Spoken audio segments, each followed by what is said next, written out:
Hello, ladies and gentlemen. This is your host, Adnan Qaiser, with another episode of our discussion on radical Islamism, in which we have been trying to understand what constitutes religious terrorism or violence in the Muslim world.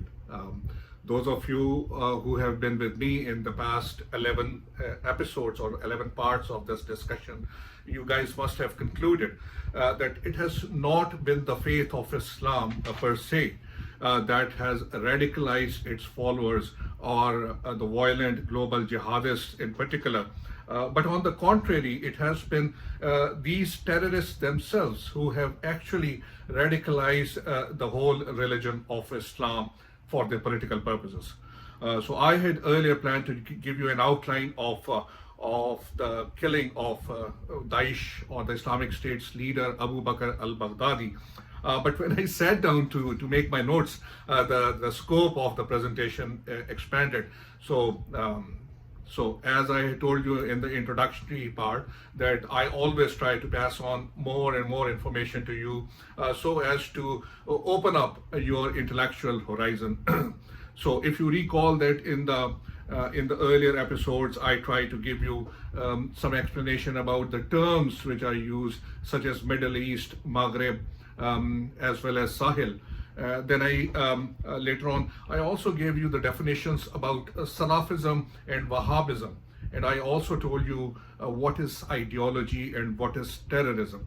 But one thing I missed in between, and that was to tell you about radicalism and what is meant by radicalization, which remains the title of this presentation, incidentally. So I will have to divide this segment of talk into two different segments. Segment A, I will tell you about various intellectual concepts, scholarly concepts about radicalization and their links with terrorism. We'll also discuss Daesh administrative architecture. We might touch upon a little bit about al-Baghdadi's death, but more on that will be discussed in segment B, in which we'll expand the discussion a little more. So please be prepared to have a heavy dose of Daesh in this talk. And please make notes. There are very important dates and data which I am going to pass on to you. But first of all, let's see what stands for radicalization and what is fundamentalism, and how it is intellectually perceived by the scholars of different. And please pay attention to the conflicting views, because as yet there is no single universal definition about radicalization in the world. The etymology of the word radical, ladies and gentlemen, comes from the Latin word. It is radix radicis, which means root.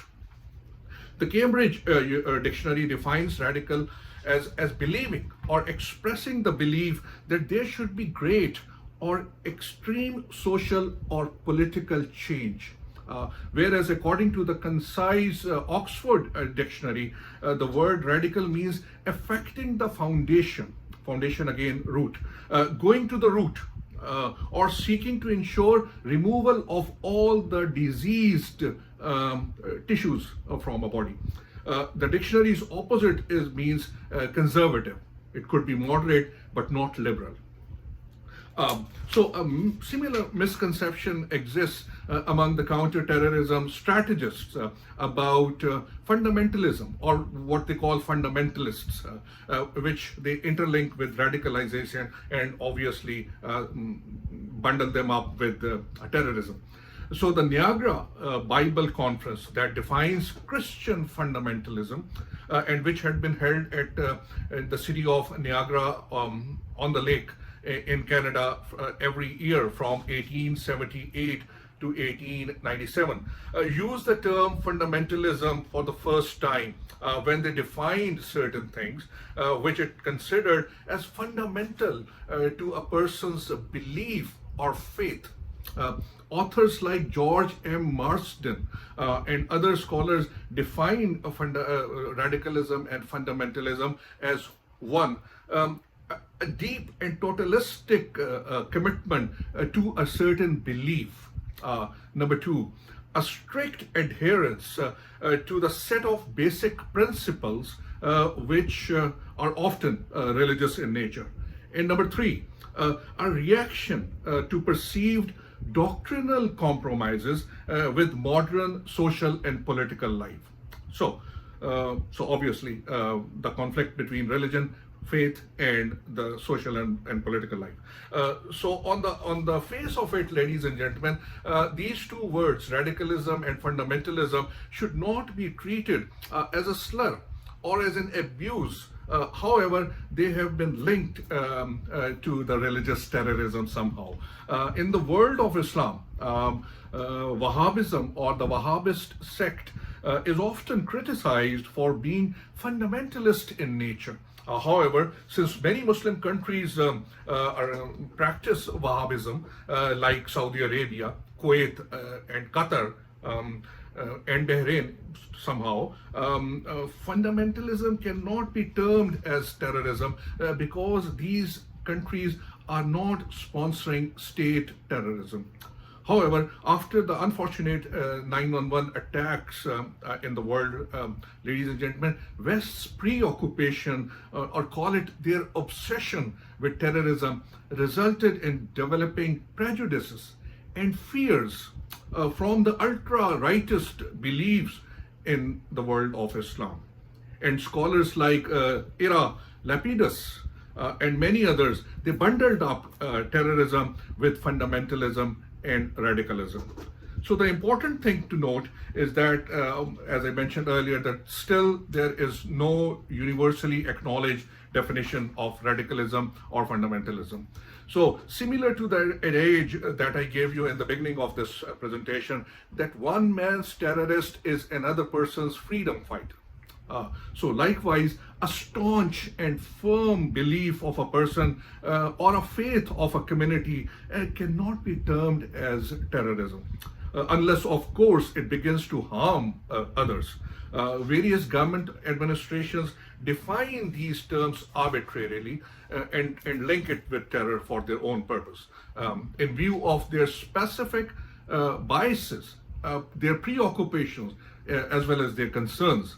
So I wish to quote Lieutenant General retired Asad Durrani, a former chief of the Pakistan's premier intelligence agency, the Inter-Services Intelligence, or the ISI. The general described radicalization and de-radicalization in the context of terrorism very astutely in his article, which was titled CT Made Easy. CT, ladies and gentlemen, CT or CTR stands for counter-terrorism. So the article had been published by Dawn newspaper on March 31st, 2017. He said, and I quote, "Even when the intelligence agencies are successful, they eliminate only some individuals, but not the malaise that motivates them to commit the acts of terrorism. To tackle the root causes, besides political and administrative tools, sustained civic action is needed, which the journal believes is a long drawn process." I further wish to quote Michael Scheuer, I hope I pronounced his name correctly, Scheuer, a former CIA officer who is presently working as a professor at Georgetown University and author of Imperial Hubris, Why the West is Losing the War on Terror. He points out that the Western politicians had sold the narrative to their people that they hate us. They hate us for how we live and what we think. There's a famous quote of President Bush. In reality, Islamist terror attacks against the United States are motivated by the perception that the US foreign policy is a threat to Islam. They hate us for what we do, not what we are. Moreover, ladies and gentlemen, at an individual level, some people might have suffered from a persecution complex for real or perceived wrongs committed against them or their community at large. Those of you who might have read Frederick Forsyth's thriller novel, it came out in 2006. It was titled The Afghan. You guys may recall that how Ismat Khan, the hero of the novel, he swears revenge against the United States and joined the Taliban movement after a missile strike hits his a slope in the Tora Bora mountainous region in Afghanistan, resulting in a landslide that buried his whole village and killed his entire family. So therefore, radical changes can come from deep psychological wounds in any person.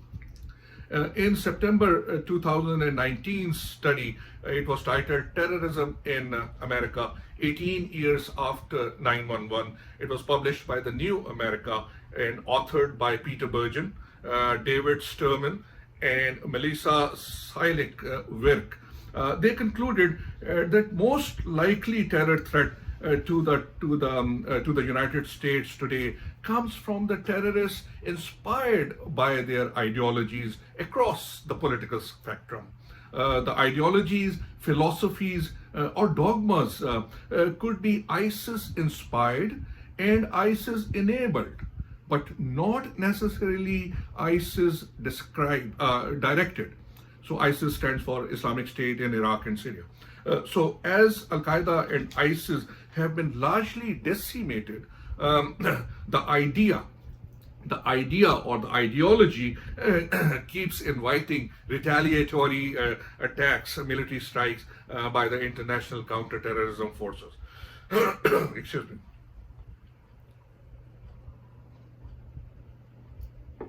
Moreover, some analysts believe, ladies and gentlemen, that to claim that radicalization of youth could be so easy, that despite the state's technical and secular style of education and relatively open cultures and societies, some people could be brainwashed by poorly educated or rather illiterate mullahs in the clergy in a few minutes, or transform their personalities altogether to carry out suicide attacks against innocent people.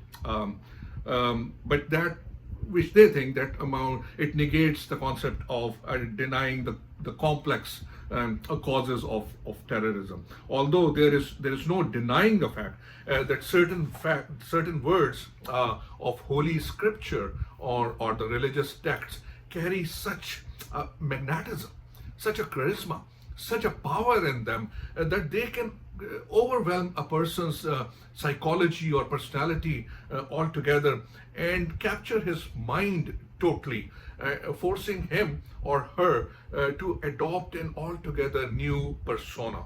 Moreover, we must be mindful, ladies and gentlemen, that faith and religion are very sensitive matters to a person's self. They are generally solidly embedded in a person's personality, that a mere identification towards a different interpretation could result into a violent and ferocious response from him. Because then he starts to think that any counter narrative of his existing belief and morals amounts to negating his faith and his principles for which he has always lived and stood all along for his life. He also sees this counter narrative as an effort to nullify his religion, which remains his identity and the purpose of his life. So Medgar Evers, who was a Black American civil rights leader and who had been assassinated by a white supremacist on June 12, 1963. He had famously said that you can kill you can kill a man, but you cannot kill an idea. So remember, ladies and gentlemen, that complex issues such as religious terrorism demand complex solutions. And that's the purpose of this presentation. the world has to grapple with this issue with a lot of forbearance, wisdom, and acumen.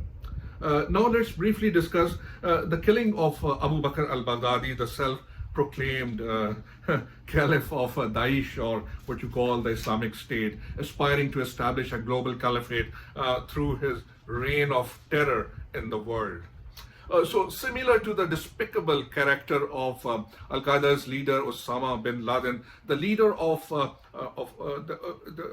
Abu Bakr al-Baghdadi, the less said, the better about him. But unfortunately, his avatar as a so-called Caliph of Dawlat-e-Islamiyya wal Sham in Iraq made us to discuss him even after his demise, to learn lessons out of it. So these terrorists and their cohorts, Al-Qaeda's Osama bin Laden and al-Baghdadi's cohorts, will be remembered in the history, ladies and gentlemen, for carrying the blood of countless innocent people on their bloody hands.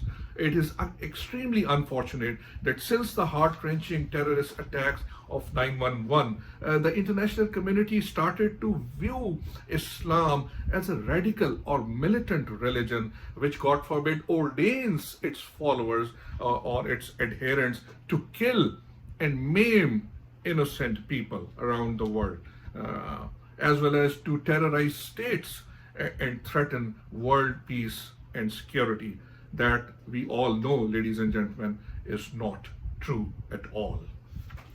So these so-called Islamist jihadists not only brought the good name of one of the most peaceful religions of the world into disrepute and shame, but also made their the lives of their Muslim faith followers around the world suspect and made them outcast.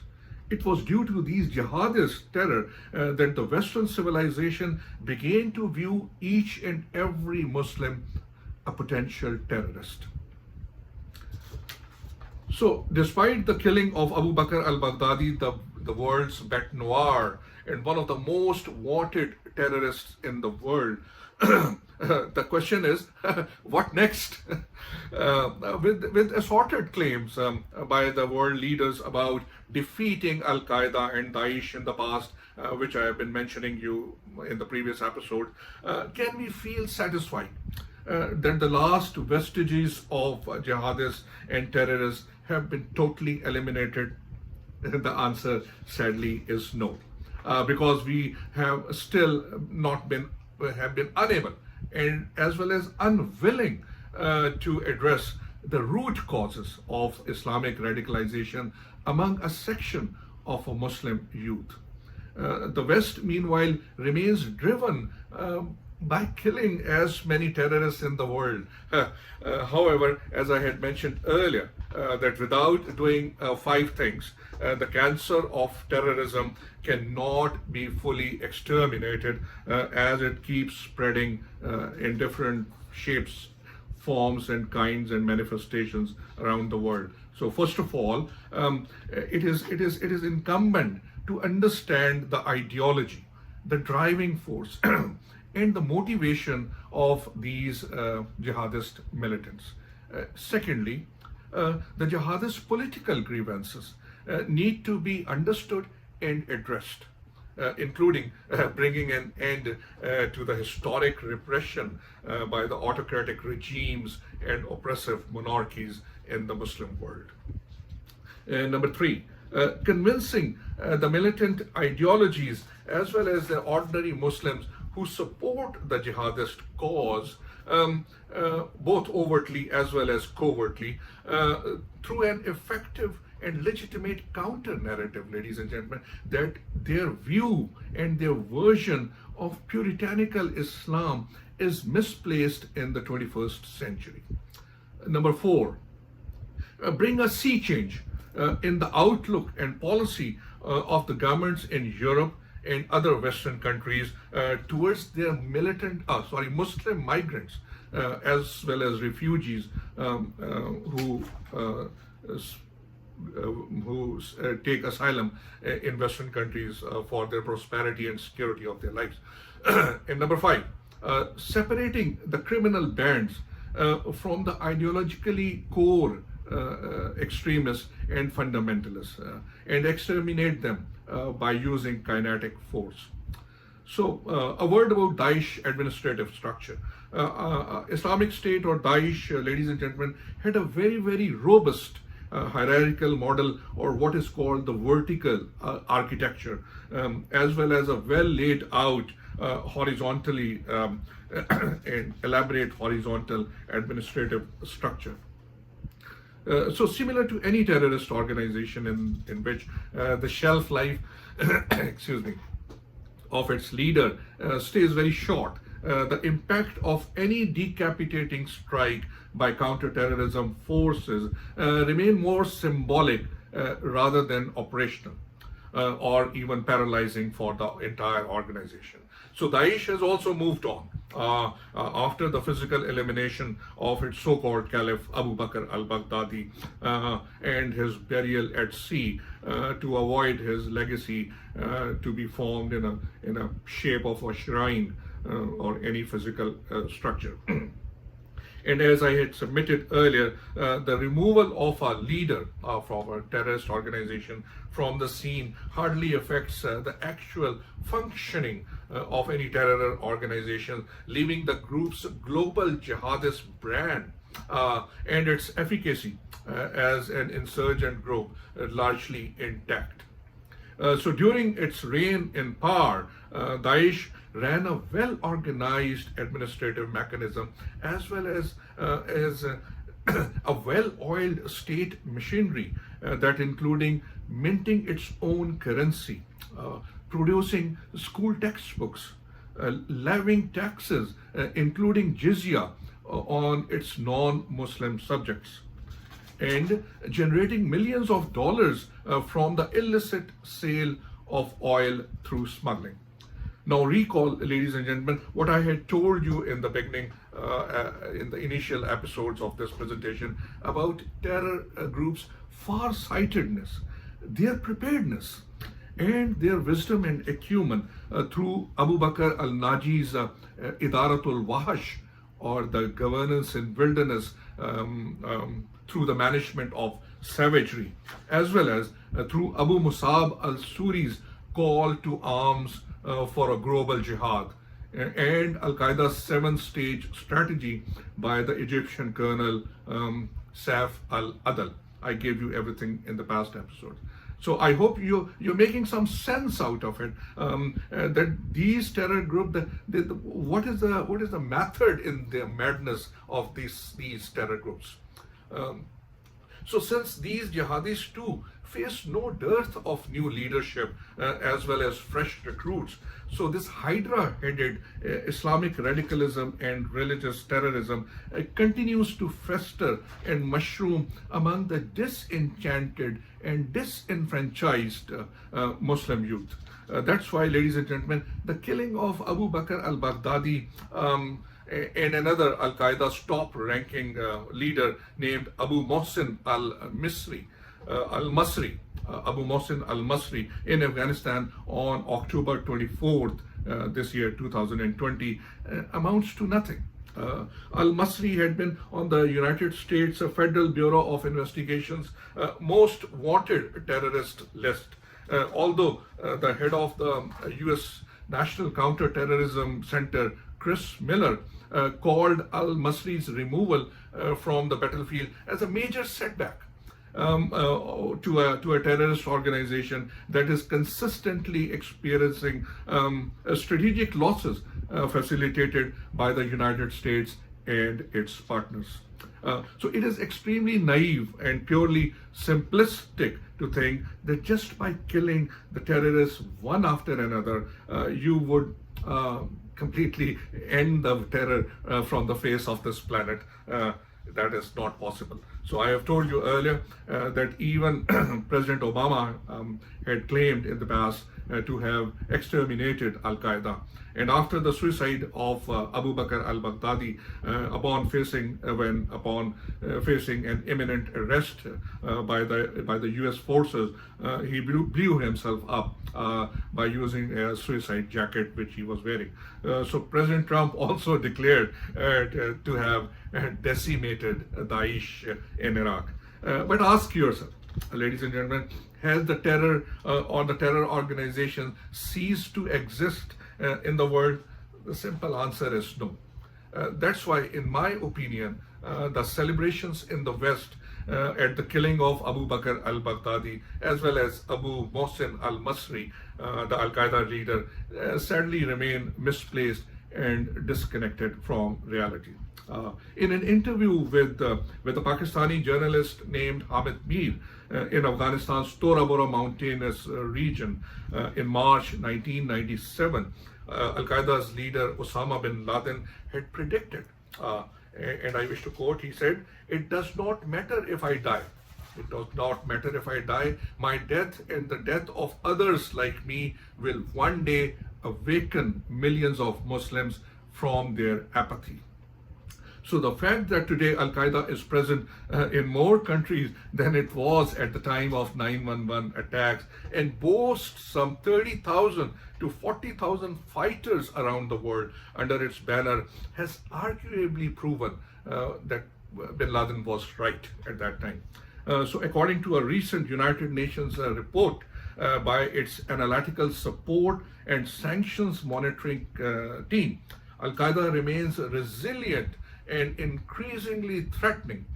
Its affiliates are stronger than ISIL in many conflict zones, especially in Sahel, Somalia, Yemen, and the northwest of the Syrian Arab Republic. In all, Al-Qaeda commands tens of thousands of fighters, potentially including as many as 20,000 men at arms in Syria, at least 2,000 in the Sahel, another 6,000 in Yemen, 7,000 in Somalia, and some 600 in Afghanistan. In 1993, the CIA's director, then CIA's director James Woolsey, had pointed out, and I wish to quote him, he said that the Western powers have although slain a large dragon by defeating the Soviet Union in the Cold War, they now face a bewildering variety of poisonous snakes. The phenomena of terrorism, ladies and gentlemen, remains similar to the Hydra heads phenomena. According to ancient Greek mythology or legend, Hydra is a gigantic water snake-like monster with nine heads, one of which remains immortal. So anyone who attempted to behead the Hydra found that as soon as one head was cut off, two more heads would emerge from the fresh wounds. So the United States Country Reports on Terrorism 2008, which came out last year in 2019, I wish to quote from that: "Even as ISIS lost its leader and territory, the group adapted to continue the fight from its affiliates across the globe, and by inspiring followers to commit attacks. In Africa, ISIS formally recognized a number of new branches and networks in 2019, and ISIS affiliated groups were active across the continent, including in the Sahel, the Lake Chad region, and in East Africa," unquote. With this, ladies and gentlemen, I wrap up segment A of part 12. I will return with part 13 in segment B to continue our discussion on the end of the chapter of Abu Bakr al-Baghdadi. So stay tuned. So grant me leave. These are going to be lengthy segments, so I will be rushing, and please grant me this excuse. So see you next time. Meanwhile, take good care and bye for now.